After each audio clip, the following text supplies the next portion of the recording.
Welcome to Healing Generations, a podcast creating a dialogue uplifting the importance of healing, strengthening, and supporting our communities, and that addresses the disparities and inequities in communities of color. Healing Generations is brought to you by the Healing Generations Institute, a collaborative initiative of the National Compadres Network and the Brotherhood of Elders. Be sure to subscribe to stay up to date on our new releases.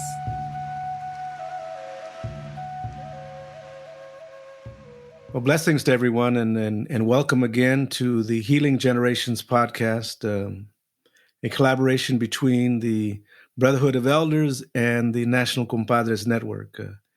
This series is really focused at how we embrace our blessings, how we embrace our medicine, but how we directly also face the woundedness, the generations of pain, the generations of trauma, and the generations of injustice, and how we can talk about that and reflect on that, understand the meaning of that, in order that we can heal the systems of oppression and heal the wounds that it's manifested in us individually, in our families, in our communities, but most importantly, those systems that continue to perpetrate that. We find ourselves in a very difficult time, with both a pandemic going on, but also another disease that has been with us, for many, many years, hundreds of years, and that is of racism, and that is of injustice. And so the universe and the ancestors are calling us right now to face all the diseases that separate us from our sacredness with the universe, with the plants, with the animals, with the trees, with the oceans, and we've been really disrespectful to Mother Earth and all those relations, but also the dis-ease that has been imposed on this world that separates us as people and denigrates us and honestly kills us. From an indirect way to a direct way. And so we're very pleased to welcome again Baba Greg Hodge, the Brotherhood of Elders, and to have him share, some of that wisdom, some of the knowledge. Maybe we'll hear some stories today. And whatever, comes to you, Baba, we really want to just welcome you and thank you for the privilege.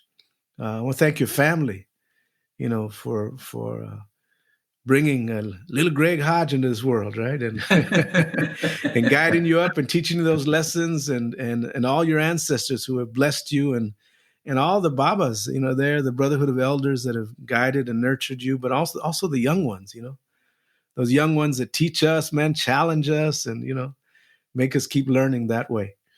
So I want to pass it on to you today. You start in the way that you'd like, and I'll chime in every once in a while and maybe ask some questions and reflect. But really, this is your time. So, Baba. Maestro Jerry, thank you so much again for the invitation to spend a little time with you this way. I want to honor spirit and ancestors as we always do, and acknowledge that they're always with us. That the energy of my parents, David Hodge Jr. and Bobby Hodge, always with me. And when I take that moment to sort of think about like how I got put on a certain path of life, that spirituality and educating oneself and providing service to other people was a big part of that story. And so it's an honor for me to be able to just share a little bit around, what I think about the sources of our strength, the sources of our power, how that historic and contemporary trauma has continued to affect us. And even talk about why in real time, as we sit here on June 1st of 2020, and as protests and demonstrations are happening around the country here in Oakland and other places, to protest the inhumane, the dehuman treatment of George Floyd. And we could also think about Ahmaud Arbery, who was killed while jogging in a community in Georgia, or Breonna Taylor, who was killed in her bed based on a no-knock warrant in Louisville, Kentucky. But we periodically go through this moment in America. We go through this moment on a pretty regular basis. Whenever a video comes out or something comes out to show what people in my community, what people in the Latino, Chicano community have known, all of the oppressed communities, Native American community have known for now 5 centuries, that this system of white supremacy is deadly. That is not just taking away opportunities for work or opportunities to elevate oneself into society, but literally the opportunity just to breathe. And so, as it's just so poignant that a person who none of us knew before all of this in the broader community, but he's become this symbol again, just like the brother in New York for selling some loose cigarettes, said, "Hey, I can't breathe," and this idea of where we come from, who we are, and what we've been sort of obliged to reconnect to is our history. And that history includes our culture, the story of our culture, the story of how we see the world, the story of how we see ourselves in the world, the story of how we see spirit in us and around us and through us, part of that, and knowing that we're part of that divine spirit that lives in us. And so as I was thinking about this conversation today, and I was thinking about the part of that story, I mean, so many people in this country don't pay enough attention to history, whether it's history here, history in other places. But as a person of African descent, I always have to remind myself that my ancestors did not come here voluntarily. Like, my ancestors were not migrants. They were forced immigrants, if you will, didn't choose this. And so it always makes me wonder, like, well, what were they doing before this? What were their lives like before this? And not that any society of human beings is ever going to be perfect, but what kind of things were holding us together in that time? And then what happened when Middle Passage happened, when that huge Holocaust disaster that happened with tens of millions, some will say 100 million Africans were displaced from their home villages over the course of that 500-year period, starting in East Africa with the Portuguese and the Arabs, moving its way then to the European version of the slave trade. What was our complicity in it? What was our fight against it, our resistance like? And I've been fortunate enough to, as a little kid, my mother liked to travel a lot, and we didn't have money to do much other than take car trips, but even that was a big deal for a black family in Arkansas in the 1960s. And so we would get in the car, moms would load us up. Often my dad didn't want to go. He'd go sometimes. But the last trip I remember was we went to Miami, Florida, and we went through Birmingham. We went through New Orleans. And it was one of those pivotal and important moments for me as a young person to see another part of the world, to see people different from myself when I got to Florida in particular, but also to see some of the civil rights history of what had happened to our people in Birmingham, going to the park where dogs and fire hoses were put on folks to just simply to be full members of the society, to be able to vote, to be able to live where one wanted to live, to be able to shop where one wanted to shop. We went through New Orleans, and the very last thing that happened on that trip that sticks with me is that we were almost back home to Arkansas. And anybody who knows black families, and I don't know, maybe Maestro, Mexican families travel like this too. When your dad is driving, you don't stop. Like you basically gotta hold drive. You gotta hold it. You gotta hold it. You gotta hold it. And if you go stop, you go stop for gas. Right. And I used to always wonder like what that was about. And then because part of what happened to me as a kid, my parents shielded us from the worst of white racism in the South. I didn't get called a nigger until I left Arkansas. Like, and nobody ever talked to me like that, right? And so we get to this gas station, and it was just, we couldn't hold it no more. And me and my little sister, we had to go to the bathroom real bad, and we go, and this white man in some overalls with a bunch of grimy oil all over him, which that problem is not having oil if you're working on cars, but it was just something about his whole look that just didn't set well. And when we asked, where's the Where's the restroom? He said, you can't use the restroom here. And it's a nasty little gas station. And as I recall, it was his last name happened to be the same as my last name, Hodge, because it said Hodge's Gas or whatever it was, right? And my mother was like, once again, because I think she had like let her guard down a little bit and thought this was not going to be an issue. She said, get back in the car, and that's okay. We don't need to use this little nasty little bathroom anyway. And I remember, though, the look on my mother's face of being exhausted. I remember the look on my mom's face of being tired, of having grown up in the South, generally able to protect her children from this kind of, petty racism. And looking at her face going like, I'm never going to let that happen again. That's the look she had on her face.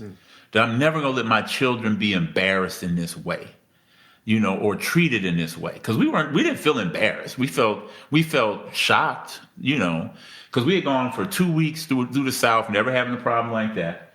So it just makes me think about like the medicine, like the mother medicine, like what our mothers were always saying to us about you're not better than anyone, and you're not worse than anyone.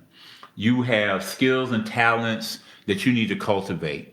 I know my mom in particular would say things like an educated person is a person that can entertain themselves.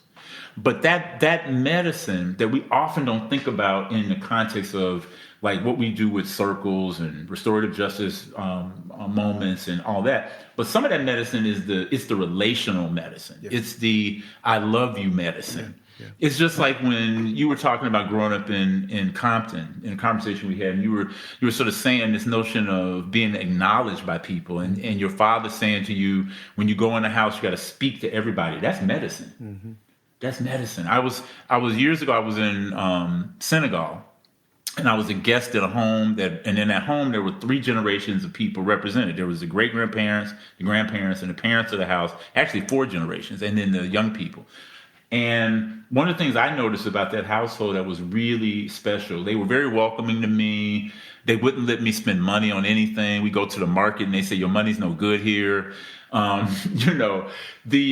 every day when the kids would come home from school, every child in that house went to every adult in the house, shook their hand and said, how are you?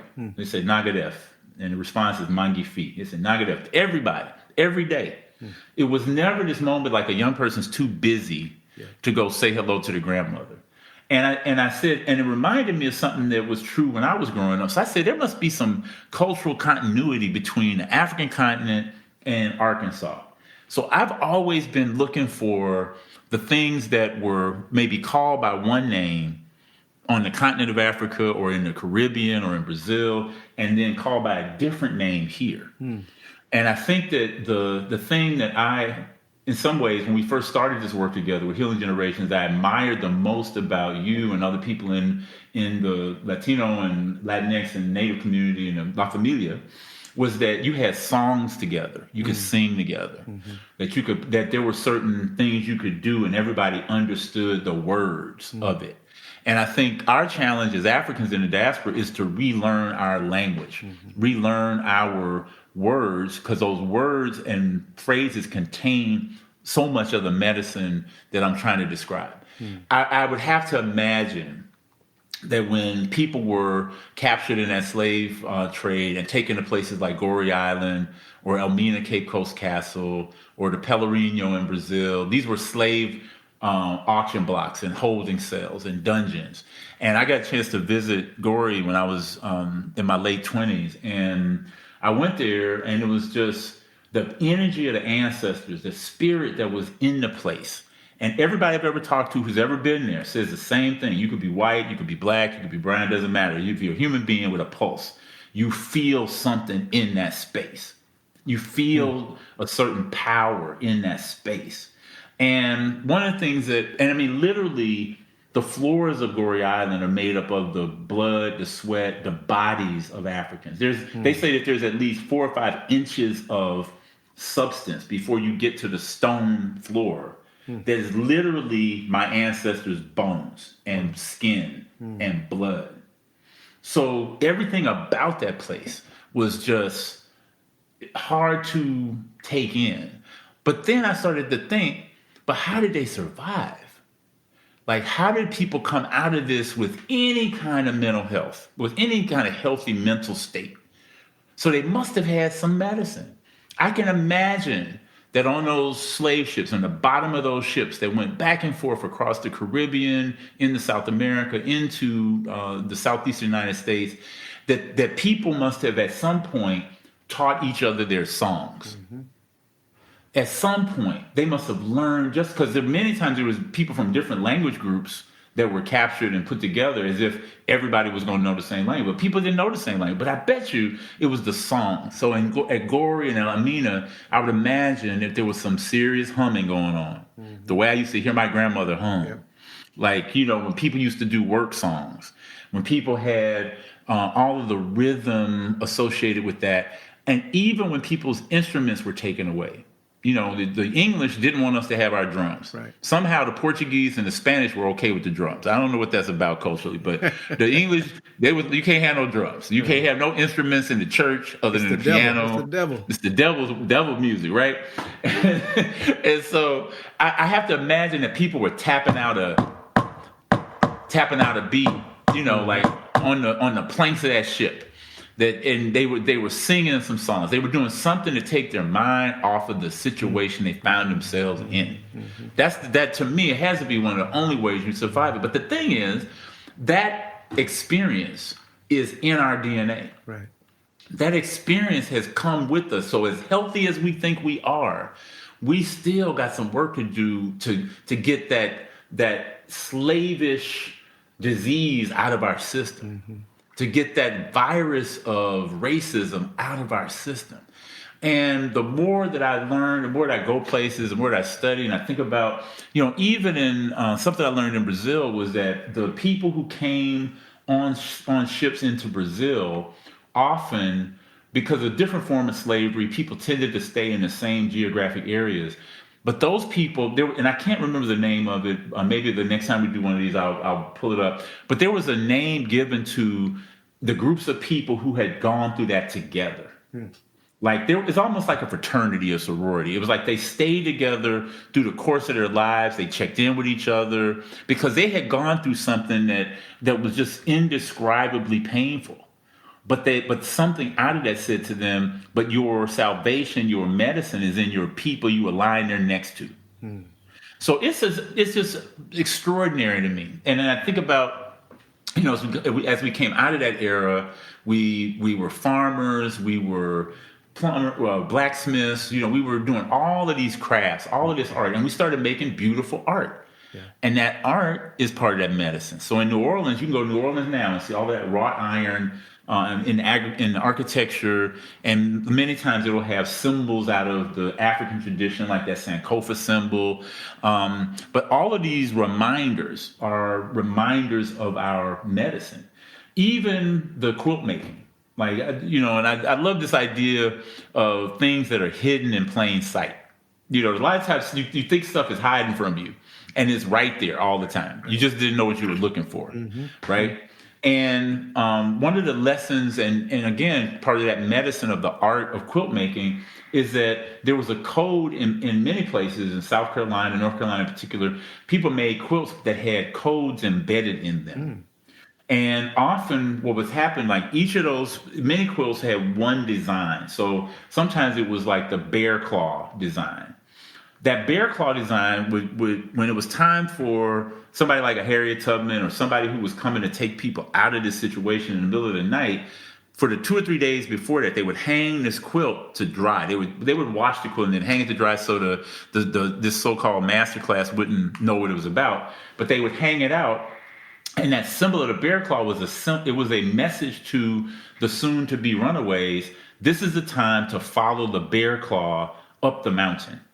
Because it means that the bears are no longer hibernating. And if you follow the bears, they'll take you to where the food is. They'll take you to where the berries are. They'll take you to where the roots are, the grubs. So we've been, and the slave owners, the masters, so-called masters, didn't understand that, they just thought it was a pretty quilt.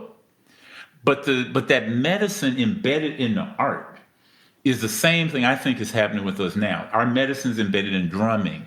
in dance, in movement, in clapping, in chanting together, in the proverbs, in the stories, in the altars, in the sacred spaces, in the sweat lodges, the temescals, in the bantabas. So all of that, I think that historic trauma and contemporary trauma also has a twin. There's some historic medicine. Yep. There's some contemporary medicine, some things that will make us healthier that we should be able to use. Yeah, as you're speaking, it's really kind of reminded me of so many things, and in growing up in my family too, there was a ritual that when a new baby was born, you got to go visit the baby. And we didn't like it because we didn't even know the baby. We didn't care about the baby's kids. And I want to go to somebody's house. And there was a thing that we had to touch the baby, right? Because if not, they say you get evil eye, malojo on the baby. And say, well, that's some kind of folk stuff. But I didn't understand the significance of touching the baby, which means connection, right? You don't just admire somebody. They're not just your relative. You gotta greet them. You gotta touch them. But then my grandma said you got to say something beautiful about the baby, right? And so and one day my grandma was there going to see this baby, and I looked around. This baby looked to me pretty ugly, look at ugly. But my grandma found something. She said, "What beautiful toes! You look at these beautiful feet, And every time, my grandma and my mom and other relatives, older relatives, would see the kids. They would talk about how beautiful they are. Mira, look at the beautiful hair she got. Oh, look at the guy, And I didn't understand the significance of that till much later, till I began understanding the significance of how somebody sees you and how they reflect you and how in communities of color, how the negativity of how we even look, how the color of our skin and our hair. And, so what I realized is that those relatives really had to bless us up, if you will, pretty us up, make us feel we're so pretty, we're so, that could build a shield around us. And, and speaking of the songs, I remember, my best friend was Tyrone Mosley, and I would go to his house, his grandma, Miss Mosley, would invite me in, and she would always be singing, always be humming. And there was something, and I didn't know what it was, but it was something. This was in Compton, man. This is sometimes crazy. There's, gangs, all kinds of other stuff. But when I went into Mosley's house, there was a spirit in there that just calmed me. Her humming just calmed me, healed me. For I felt safe. So, so what I didn't understand it then, I understand it now, that there was that ancestral song that she was singing. She was bringing a vibration that was generations old, And I think, and now I begin to appreciate it when I hear you drum. When I hear you drum and I hear you begin to chant, I feel so privileged because that drum, that beat, and that chant is generations old, and that you bring it to life is such a blessing. So and I understood when one brother shared with me, those rhythms, we pray those rhythms because sometimes they separate us from our families, and we had to pray a rhythm to let them know we were still okay. Give them a message, and so that medicine of that was, so significant. Yeah. Well, see, that's that continuity that you're talking about, I think is really important for us to take note of, is that because sometimes at least in the Black community, people or an African descent community, people say, we lost our culture. And I challenge that statement. I don't think we lost our culture. We may have lost the trappings of our culture. We may have lost the fabric or the clothes that we used to wear or the sandals we used to wear, but we didn't lose the spirit of our culture. And so that song that Miss Mosley was singing, if I got her name right, that's the same song my grandmother was singing. And that's the same song maybe your grandmother was singing, just different words and different energy. And I again, one of those, I may have been that same trip going to synagogue I was staying in the family house, and one Friday night, probably around 6:00, just as it's getting dark, and I heard some singing because people will broadcast prayers from the mosques, whenever it's time to pray, and you'll hear them singing Allahu Akbar.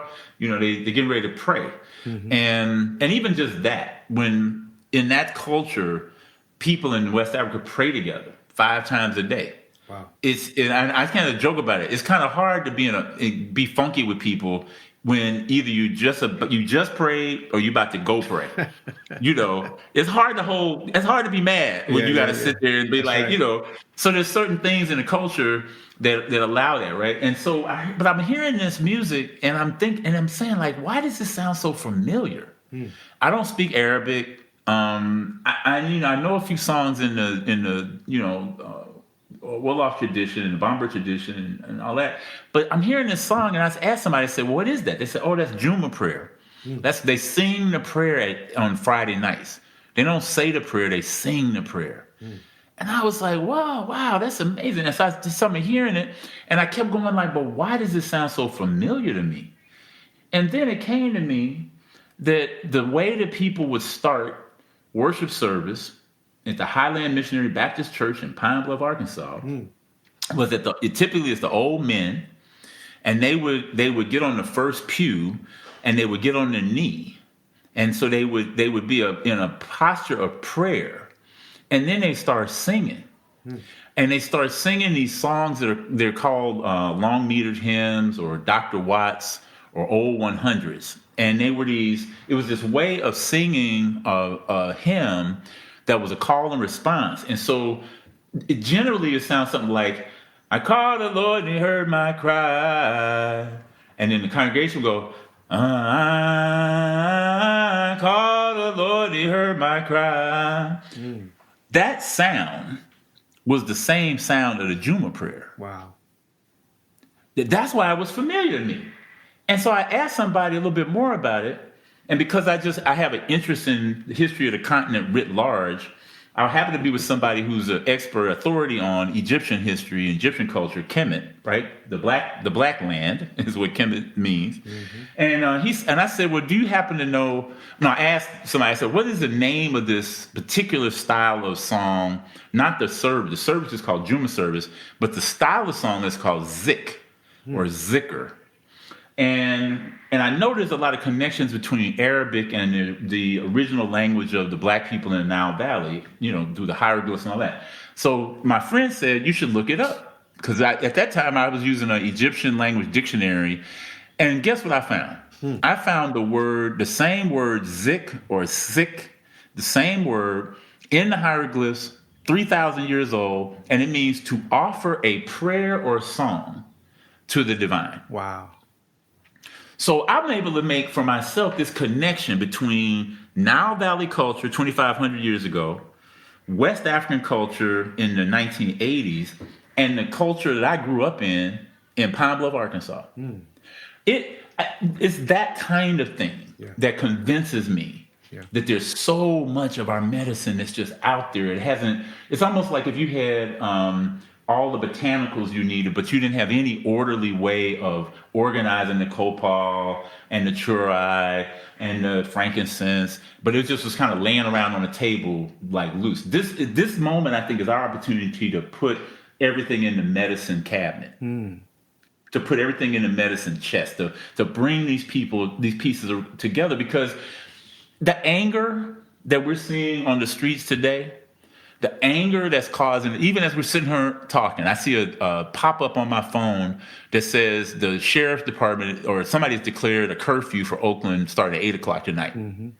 Now, through the power of technology, everybody who's got a phone is going to get this message. Now, wouldn't it be great if we use our phones for something else? Like if every day we send a prayer out and everybody got a prayer, wouldn't that be kind of cool? But anyway, it's like the anger is pent up, like DNA-based anger from hundreds of years of being treated wrong. Yeah. It's not what happened last week in Minneapolis by itself, or what happened in Louisville with Breonna Taylor, or what happened in Central Park with, the brother who's simply bird watching and now he's got a white woman calling the police on him. That anger is pent up ancestral anger. Yeah. And it's got to be released. It's got to go somewhere. Yeah. So the question is, are we going to use it in a constructive way as the people who we call ourselves the healers, the circle keepers, the wisdom keepers? Are we going to help people channel that righteous indignation in ways that are healthy for them? and unhealthy for the system of white supremacy, because that's the enemy. Yeah.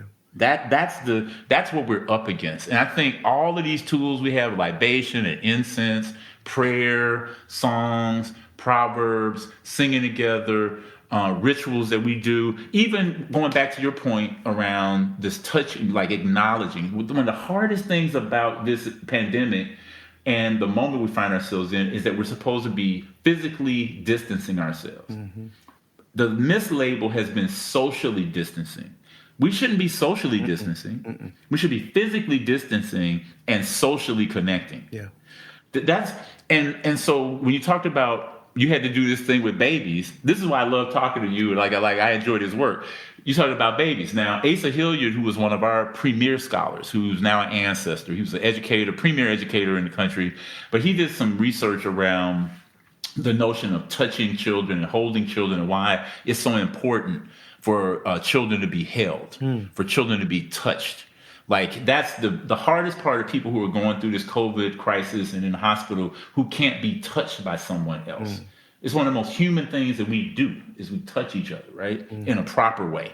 Well, what Asa Hilliard found was that he did some research in Uganda, and he found that two things were in play. That one, the children were very bright and interested in learning from the first day of life almost. They weren't waiting around for school to start. They wanted to learn things. And that on average, the average Ugandan baby was held by 30 different people in the course of a day. Wow. 30 people. Wow. That means that child felt connected to people in the village, went from lap to lap, went, from house to house. He describes, maybe it was like this in other cultures, where a kid always had some place to be. So you could wander around all day in your community, and if you need to go to Miss Thompson's house, you go to Miss Thompson, or Miss Mosley's house. That's a better example. You go to Miss Mosley's house to eat, you're going to go to Miss Mosley's. Right. And your friend is going to come up to your mama's house and eat some tortillas, and somebody else is going to feed them, some pad thai. My point is that idea of our connections to each other is part of our medicine too. Yes. It's part of what keeps us healthy. Definitely. And I think one of the one aspects of the violence that has been put on our communities is, first of all, not acknowledging that we carry all this medicine. That and early on, when children are sent to school, they're stripped of that knowledge. They don't get to understand the history of and the power of what they carry inside their spirits. In fact, they're indoctrinated, to think that they don't have anything, that they got to go to school to learn, they got to go to school to be successful. But imagine if they were respected and loved and taught and acknowledged for having all that in them already, how it would be different. I mean, so I think what you're saying is so powerful and so true, because that's part of the healing. The recovering of our sacred medicine is part of that healing. Mm-hmm. Mm-hmm. Yeah. Well, I mean, I think that this idea of the Healing Generations Institute and getting, finding the medicine and being able to organize ourselves to share it with other people and to call in other healers, other wisdom keepers, other people who have this medicine as well, continues to be a really powerful affirmation and aspiration.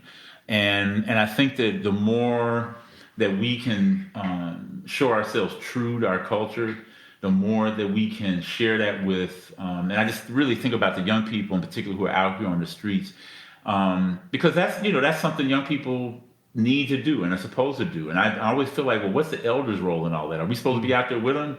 Are we supposed to be doing something else? And I think about, Howard Thurman, who was a mentor to Dr. Martin Luther King Jr., who was a clergyman, a fantastic theologian, had an amazing career that took him to India in the early days to understand direct nonviolent action.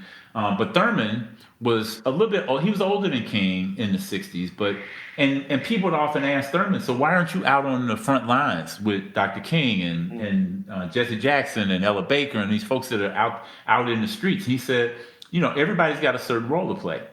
My role is to be a teacher. My role is to share spiritual knowledge as best I can, to hold the movement up, to give the movement a spiritual underpinning. And I really am thinking, as we sit here just in real time, thinking that part of the role of the Healing Generations Institute is to do just that, is to help the folks who are out here on the street, who are putting in that work, to help them be healthy, to help them be whole, to help them be their full selves and not burn themselves out here in these streets. Right. Well, I think it's this journey. It's this journey that we're on. The journey of us acknowledging the significance of that and acknowledging the significance of this path. And I think, part of these podcasts is to invite other people to share that medicine and share those ways and to explore, to co-create and to reconnect with that sacredness in the way of our journey. So, I really just want to thank you, and we'll continue as we go on to dialogue about, how do we do that? Because we have to take responsibility for co-creating it, with the young people, with the elders and with the youth, as we go along, because they carry medicine, they carry teachings for us that we must integrate. And for some of us older folks, we need to transition too. And so that we pass the word and the medicine to them so that they can take it to another level, So I just want to thank you, Baba. Any last words?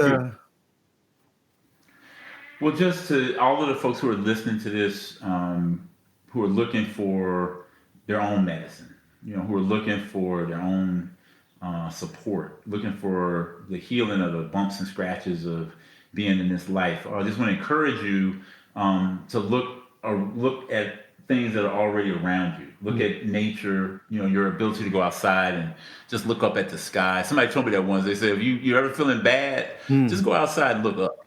Just look up. Because the expansiveness of the sky might make you feel like, well, my little problem's not so bad, I want to thank you for, being part of this journey, and thank Baba Greg for sharing that medicine that he carries. And we encourage you to continue listening to our podcast and send us ideas. Tell us how this was for you, and maybe some other teachings that you'd like to learn along the way in a good way. We thank you so much and appreciate you.